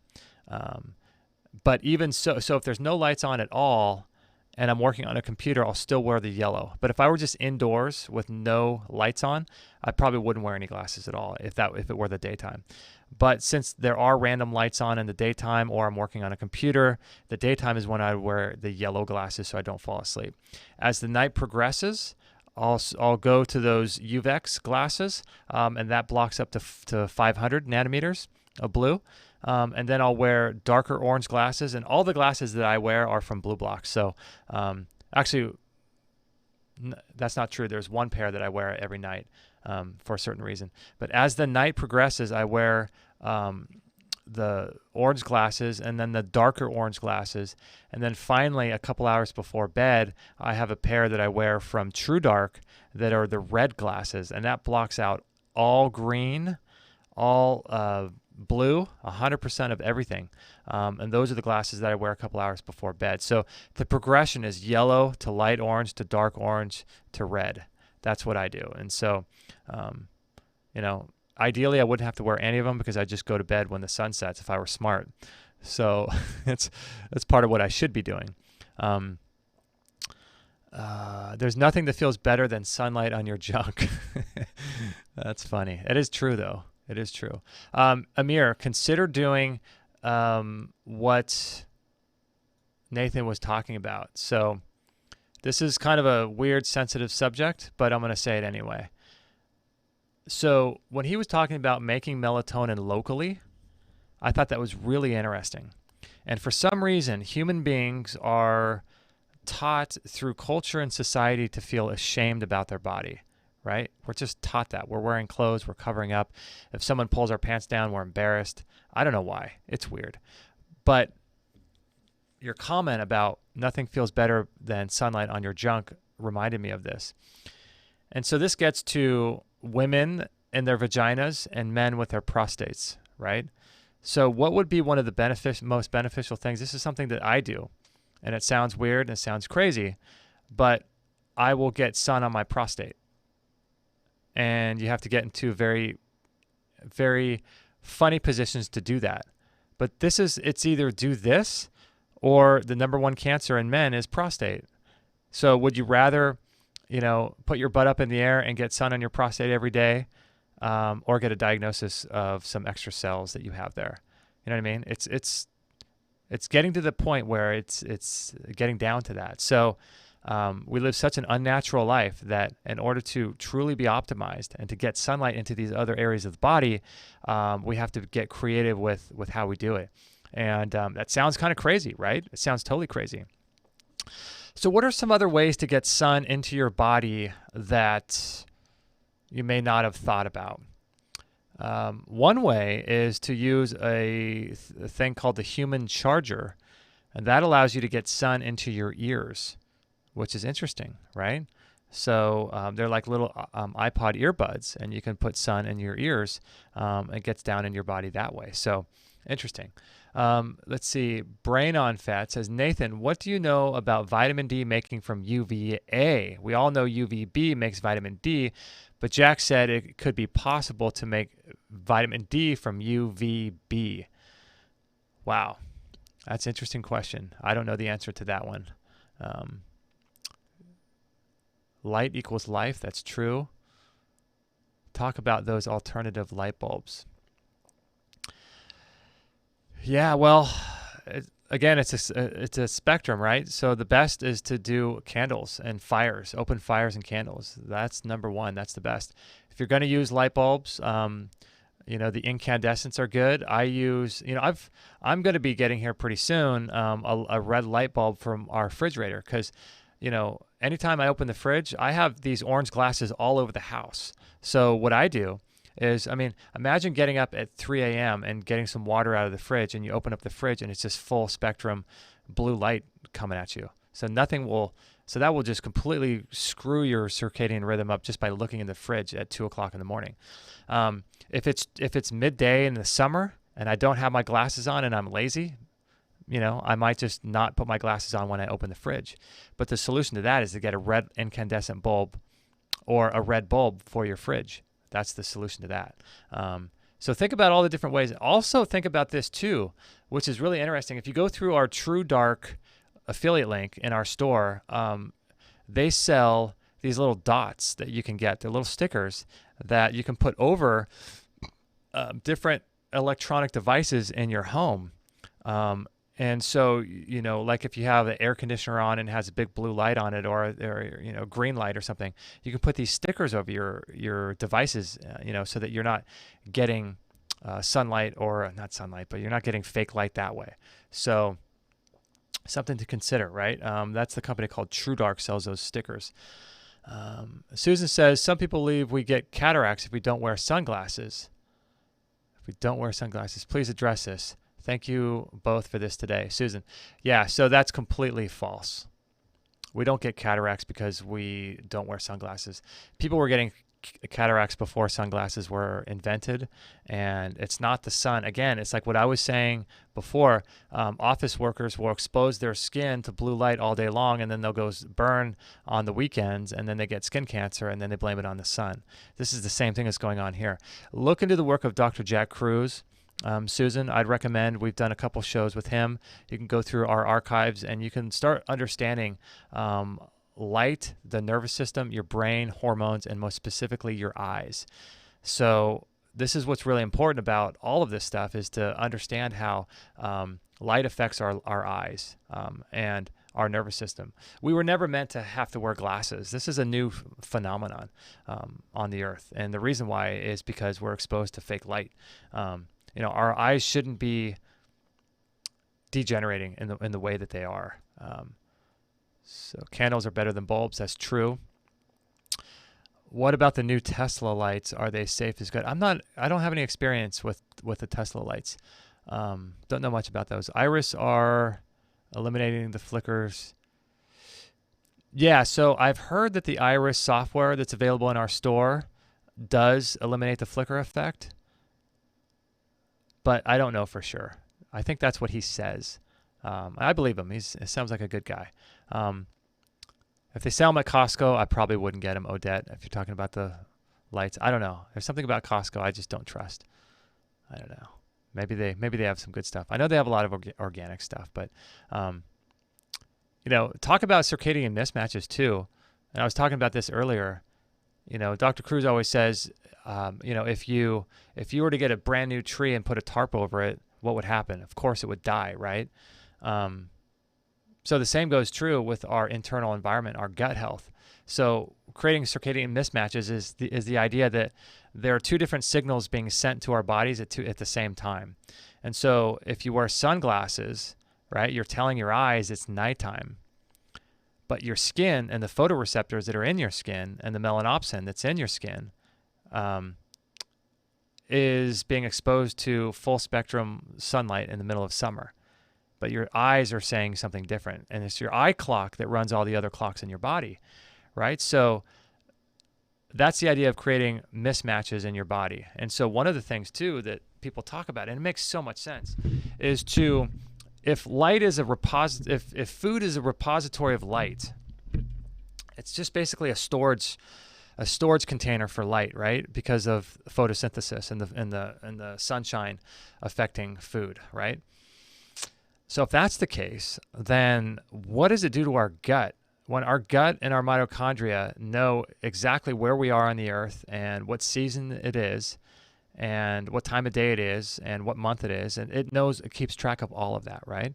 So when we are living in Canada and we're eating a papaya, which is a tropical fruit, or a banana, some fruit that grows at the opposite time of year in a different environment, that's holding on to different frequencies and spectrums of light, and then we eat that in Canada in the middle of winter in the middle of the night.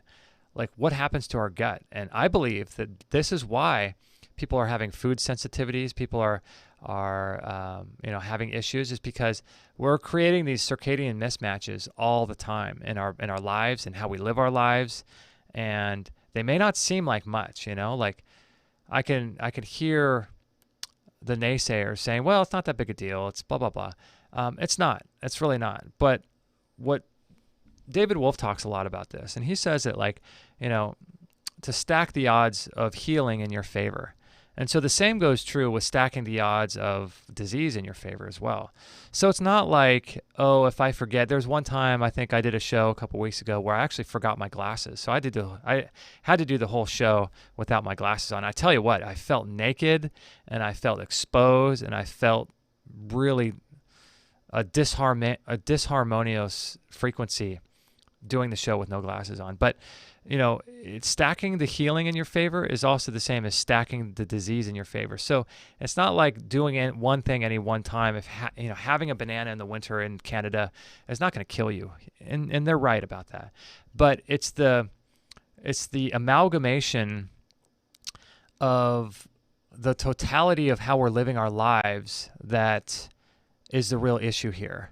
And we're doing so many things that we don't even know about or we don't even think about that are also damaging our health. So, you might be participating in 15 or 20 things that are radically damaging to your mitochondria and to your DNA every day that you don't even know that you're doing, right? Like, this may be your first time learning that blue light affects your thyroid. Up until today, you may have never heard of that. And so, it's one of those things where, like the quote says from Oprah, when you know better, you do better. It's not really true, because you don't always do better when you know better, but you have the opportunity to do better when you know better. And so, the naysayers are going to say, well, eating a banana in Canada. But what I'm saying is that everything that you're doing is participating in either disease or optimal health. Everything you're thinking about, everything you're doing, every person you're around, every podcast you listen to, every TV show you watch, everything is contributing. Either it's like ones and zeros, it's like binary. It's contributing or it's in some way to your health and well-being, or to disease and the disease process. So it's not like any one thing is going to tip you over the edge, but if you're doing 20 things every day that you don't even know are unhealthy, and you're doing 2 things every day that are healthy, but you just don't know about those other 18 things or 20 things that you're doing, it's setting your body up over time to break down. And that's why Daniel Vitalis calls this, they're not degenerative diseases. Our genes are literally degening themselves. And we're become weaker and weaker. And Dr. Cruz would call this the redox potential, or the heteroplasmy rates, I think he calls it, like the ability for the body to heal and to reorganize and to maintain homeostasis and to stay healthy. The body can't do that when we're unknowingly doing lots of things every day that are damaging our health. So let's see, any other questions here? A lot of cool people. Reginald says, I've used a red light bulb for my back pain and the pain went away. Yellow glasses in office building. Thanks. Yeah. No worries. Yeah, I would wear yellow. And if you're in an office building as much as you can, I would probably wear, like, if you really want to be smart about it, I would wear like a shirt if you're in an office that you can take off. So wear a short sleeve shirt in the office, but when you're in the office, you wear a jacket over that. So you cover all your skin. And then when you go take a sun break, you can just easily take the jacket off and at least expose your arms to the sun. So that's how you can kind of, do that and get more sun exposure to your body every day. All right. I think that's about it. Carlos, where can I buy the far infrared sauna? Yeah, you can buy that in our store, Carlos. Let us know if we can help you if you have any questions about the far infrared sauna. Finally, I wanted to tell you guys about the Rapid Release Technology Pro 2. This is a really cool device. Speaking of your back, let's see, who said that? Reginald said that. I used a red light for my back. I had a really, really bad and damaging back issue years ago. And this Rapid Release Technology Pro 2 is what saved me. So look into vibration therapy. And this thing is just incredible, man. I'm telling you guys, what a great tool to have around your house. It uses high frequency vibration stimulation. And what you can do is what I do. They don't really advertise this, so don't tell anybody. But what I do is I use it over all my organs at night. And I do it over my thyroid gland. I do it on my head, the base of my neck, my lower back, of course, any injuries I have. This thing changed my life. There's a whole story that goes into how I injured my back at the gym, probably because I was under blue light. But this thing is what completely turned everything around for me. So I won't go on too much about the Rapid Release Technology Pro 2, but let me just show you. This was a practitioner using it on me when I had a back injury, and it was just debilitating, to the point where I couldn't even get into a stretcher. If I wanted to call an ambulance, I couldn't move. I literally couldn't move. So this thing is just, I can't recommend it enough. It's amazing to have around the house. If you do any kind of sports, have kids, anything like that, you want to make sure you have something like this in your house in case there's ever an injury, but just for maintenance every day.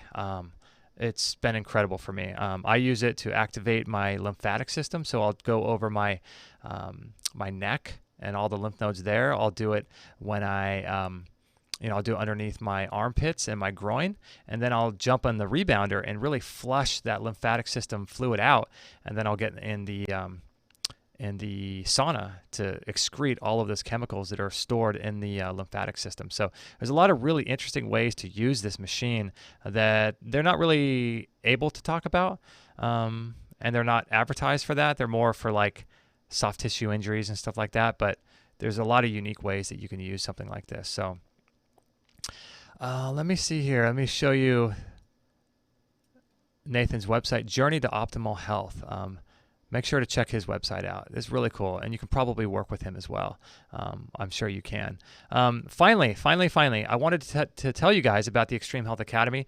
This month, we just released this course here all about heart health optimization and cardiovascular disease and what the causes and solutions are. Last month was autoimmune diseases. Month before that, these are all courses that I've said before. It gets me a little bit angry. I wish they would teach this in school. There's no owner's manual in school, and you're just thrust out into the world and no idea how to take care of your body. If we taught these courses in school and people actually lived them, dude, we could eliminate disease. Like, my goodness. But,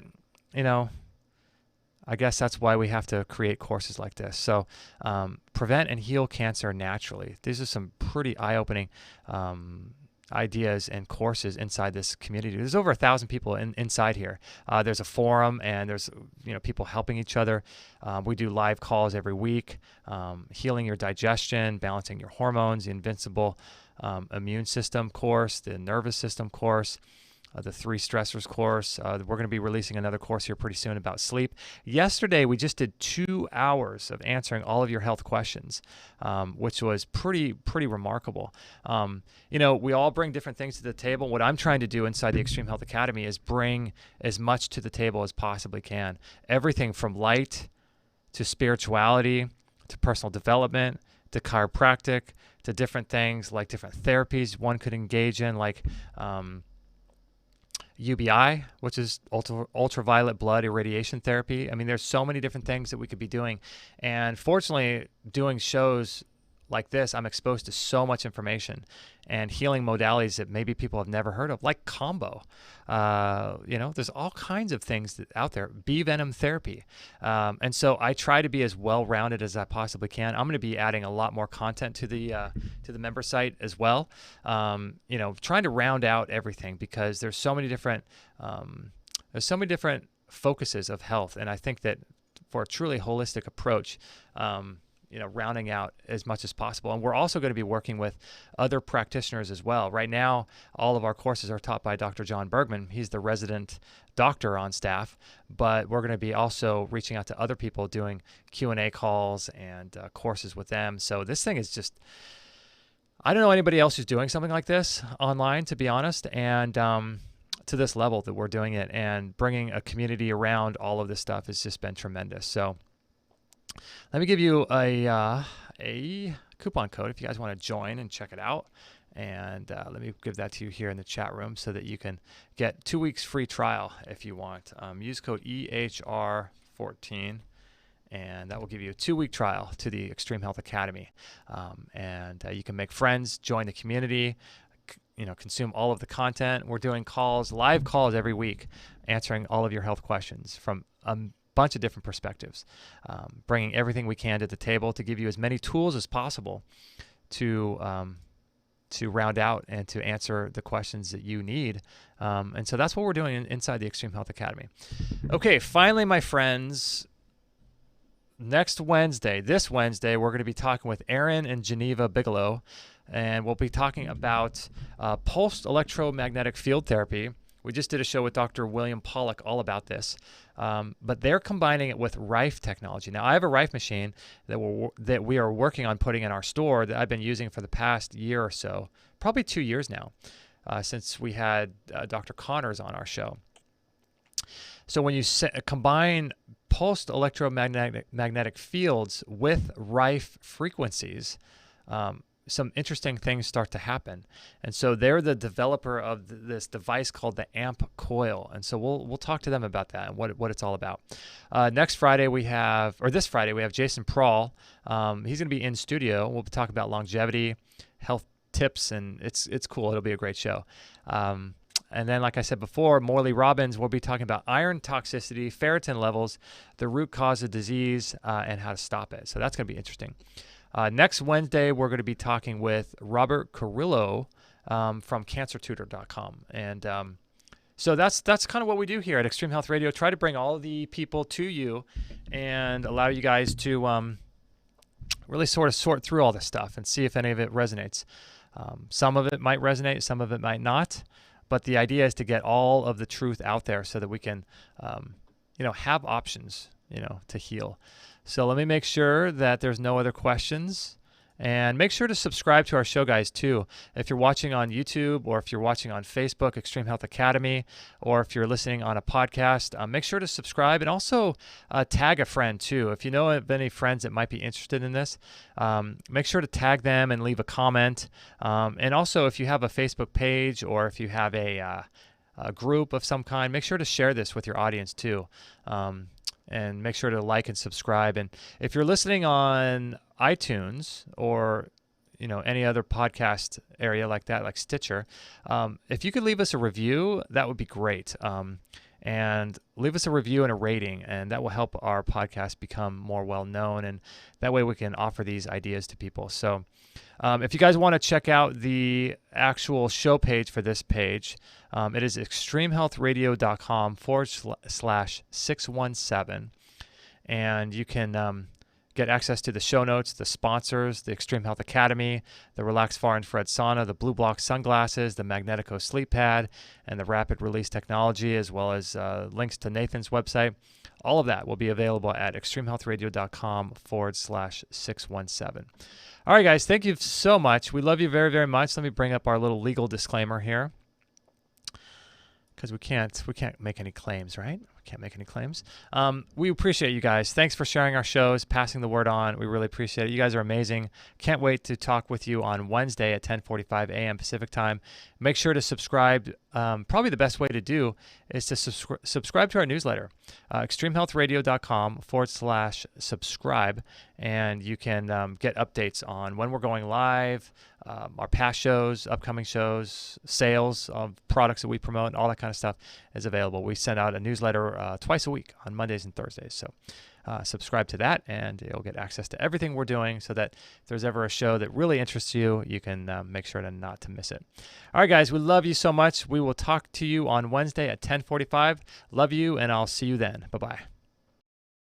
No material on this blog is intended to suggest that you should not seek professional medical care. Always work with qualified medical professionals, even if you educate yourself in the field of live food, nutrition, and alternative medicine. I'm not a doctor, nor am I offering readers medical advice of any kind. None of the information offered here should be interpreted as a diagnosis of any disease, nor an attempt to treat or prevent any disease or condition. While information in this blog is discussed in the context of numerous conditions, it can be dangerous to take action based on any information in this blog or to start any health program without first consulting a health professional. The content found here is for informational purposes only and is in no way intended as medical advice, as a substitute for medical counseling, or as a treatment/cure for any disease or health condition, and nor should it be continued as such. Always work with a qualified healthcare professional before making any changes to your diet, prescription drug use, lifestyle, or exercise activities. This information is provided as is, and the reader/viewer assumes all risks from the use, non-use, or misuse